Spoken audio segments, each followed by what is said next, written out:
You join me for a winter carp fishing session on the beautiful, intimate Croft Pool near Oxford.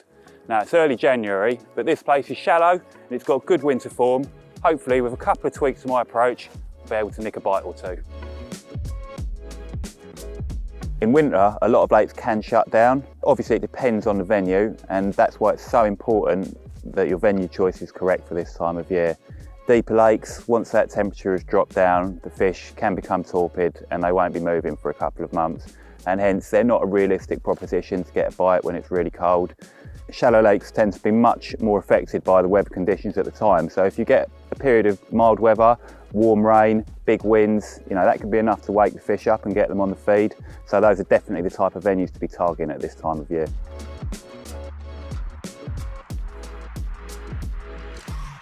Croft really is a lake of two halves, split by a channel that joins the two parts of the lake. So we're looking over the first part here. This has been redug in recent years and made a bit bigger and a bit deeper. It's got a couple of small dot islands. It's got some sets of pads which has started to die away now, I notice, but there's still the remnants of them. A couple of little bays, little snaggy corner, really, really cool. Quite different to the other side of the lake. So yeah, haven't really seen anything, so I'm going to keep on walking around.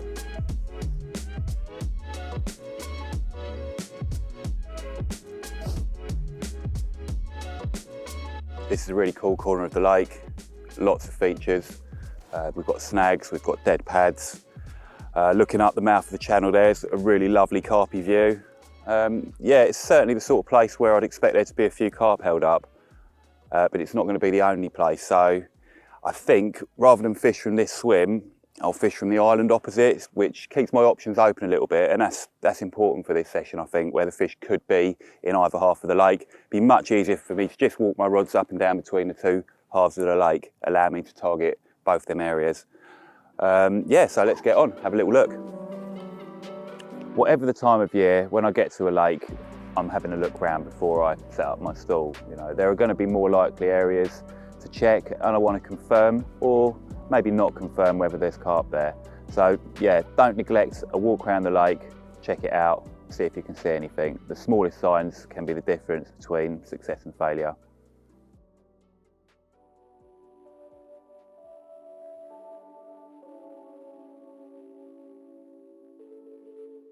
Had a good walk around. Luckily for me, there's no one else fishing, which means I've got the run of the place.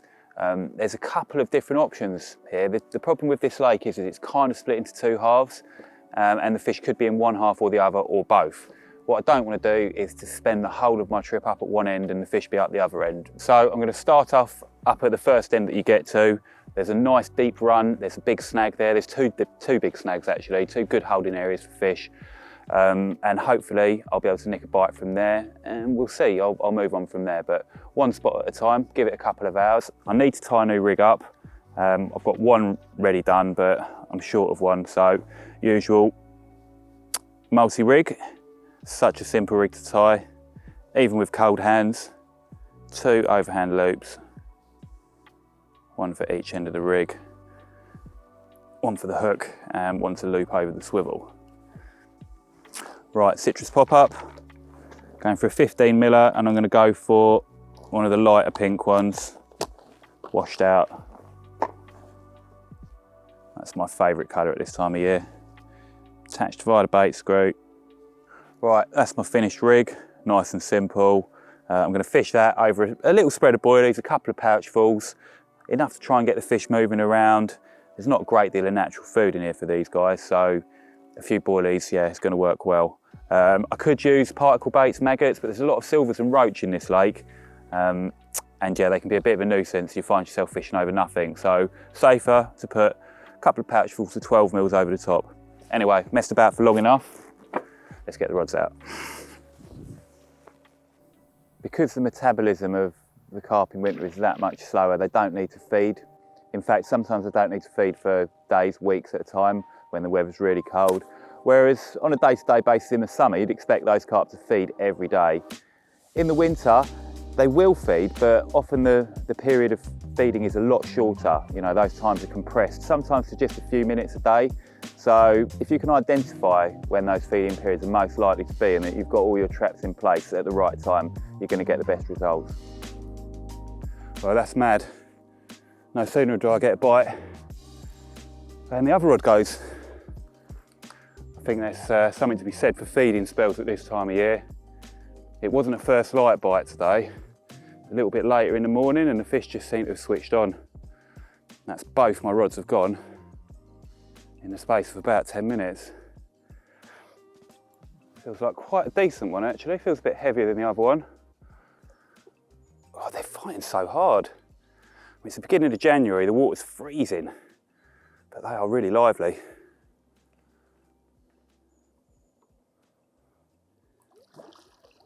Oh, come on.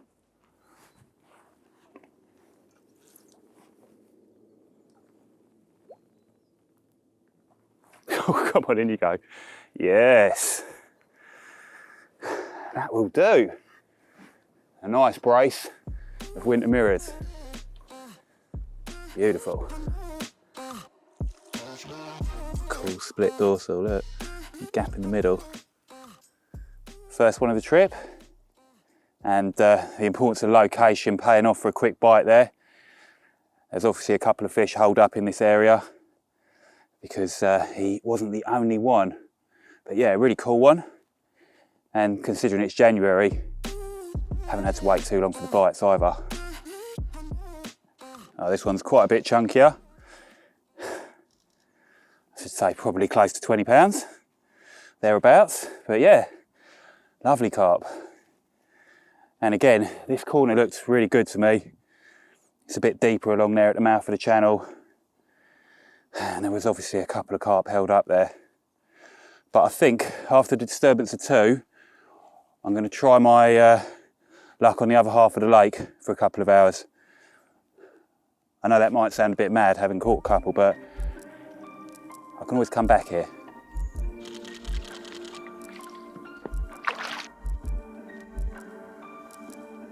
I make a few subtle changes to my baiting approach at this time of year. I really like to use high attract pop-ups, you know.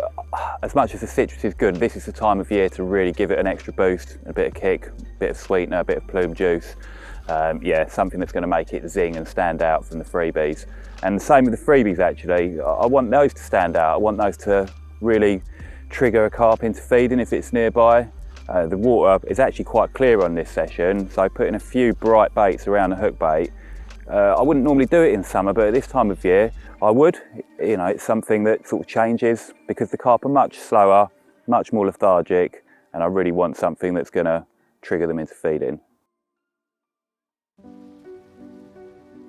Okay, so we've had a little move and I'm in the other half of the lake now. I'm going to give it a go here and maybe go back to where I had those fish for in a little while, or maybe for the night. But at the moment, this is another corner of the lake. It's quite heavily padded in the summer. They've died right back now, so I'm going to put them near and in those pads. I've actually already walked around and baited because I didn't want to put the rods out and walk all the way around, so I've done that first. And I'm just going to chuck a couple of rigs over the rough area. Nice and simple fishing, really.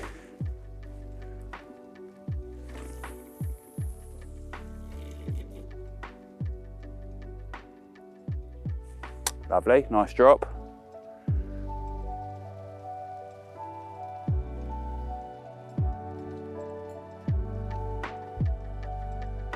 In terms of the rig situation, I know that there's a few fish tucked up in a particular area, so I'm not necessarily spot fishing. I'm fishing a rig to get a good drop, and then I'm spraying a few boilies, you know, in the 10 yards surrounding it.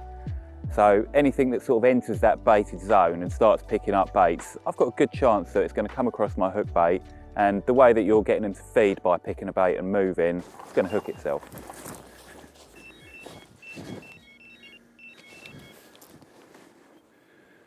So I'm actually using 2 different rigs this trip. Using my normal multi, but on one rod I've got a choddy. That's because I'm fishing this rod over the top of a load of dead pads, and I wanted to be sure that I was presenting, and obviously I was, because it's it's got me the bite. Lovely dark common.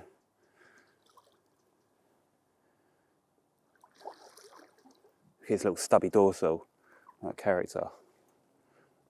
Lovely. Yes, that'll do.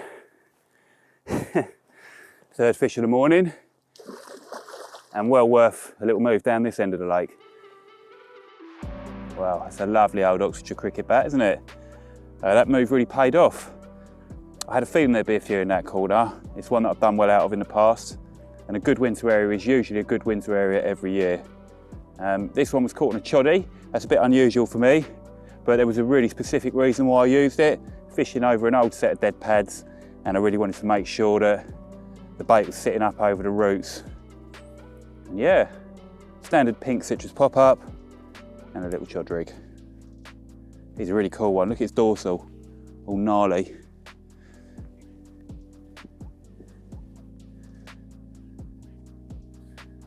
It's all like melted together.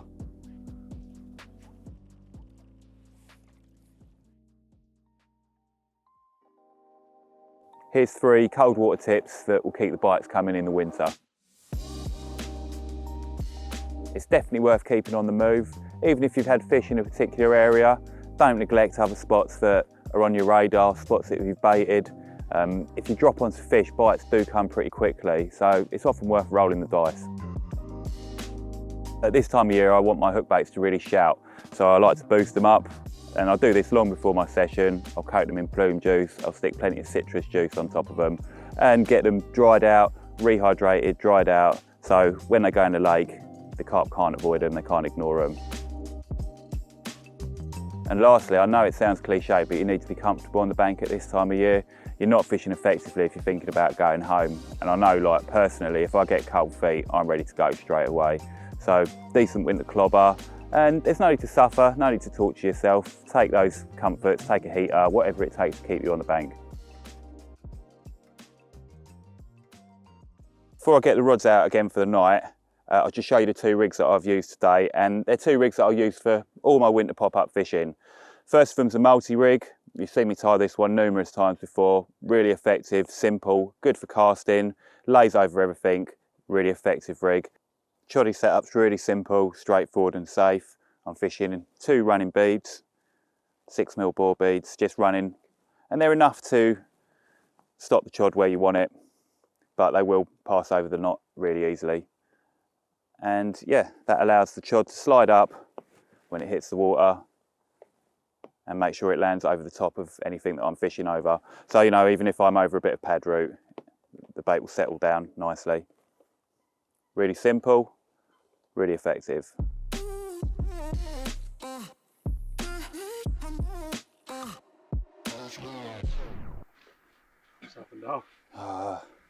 Well, I've hooked a really angry one, and to be fair, I was kind of danger fishing over the old pads, but he came out of those, but he's kited round the edge, and oh, there he is. He's clean, he's out. It's a nice common. Oh, right, anyway. Well, I'm not landing it in the same swim that I hooked it. I've had to wade round, but oh, bite number 4 of the day.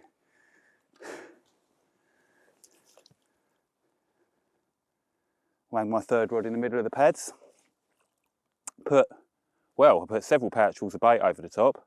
Caught myself a really nice one. Lovely. Bonus bite on the bonus rod. I chucked my 3rd rod into where the old pads were in front of this swim. There's a really big set of pads normally in the summer.